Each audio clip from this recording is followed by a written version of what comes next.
Now, a question you might have is, hey, VideoJoe, why don't you, are you going to rearrange the drip irrigation, the main line? No, I'm just going to leave it.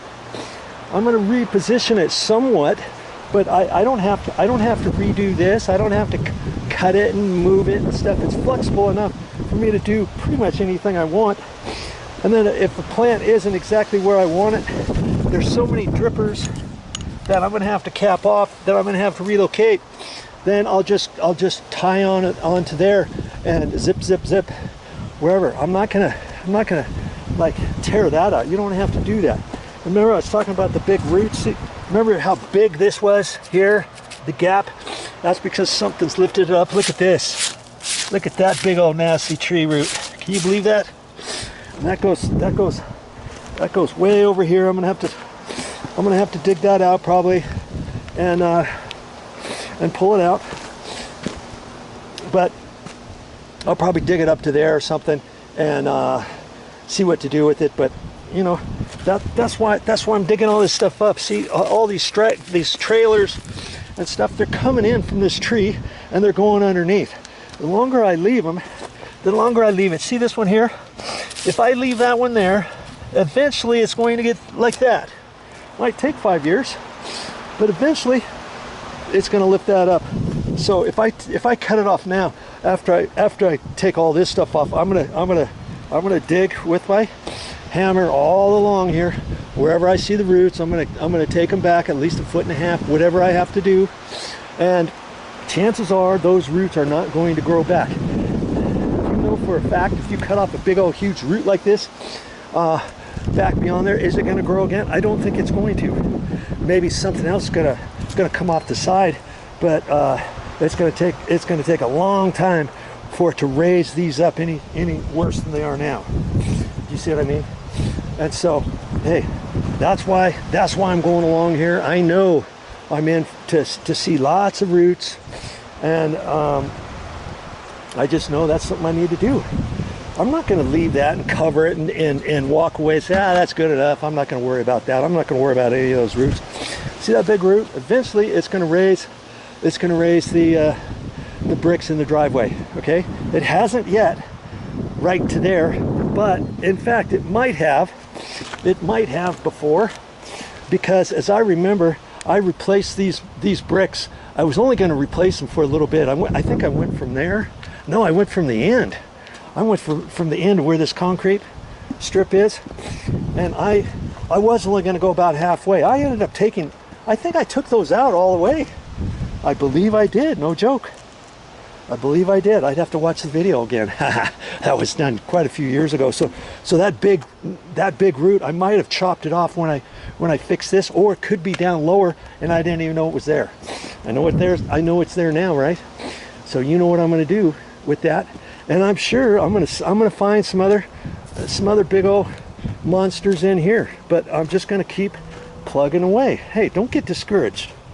Just keep plugging away. Just know every hour you work here, you're saving money. You're probably saving $100 an hour every hour. Manual labor is manual labor. You know, maybe a landscaper can do it a little bit faster than you, and he's gonna get an axe out here and a saw and a hatchet and hope that somebody doesn't get cut and all that kind of stuff, and they'll get them out probably quicker than you. But I'm not going to go buy all that stuff. I haven't used a pick in years. Am I going to go down and buy a pick for $45 at the store, hardware store, for something I'm probably never going to use again? I don't like using picks anymore, because most of the time the drip irrigation pipe and the bubblers are down in the ground. You're not even going to see those. You start whacking on that with a pick and that kind of stuff. Tell me that you don't hit anything. As for that, my mom, she had a big old some kind of palm tree, and the base got really big, and it was right up against by her front door, kind of by her front window in her office on the outside. We wanted to get rid of it, so we hired somebody to do that. Okay, he used a pick, he used an axe, he got it all out, and then I thought everything was fine, and then the drip irrigation wasn't working.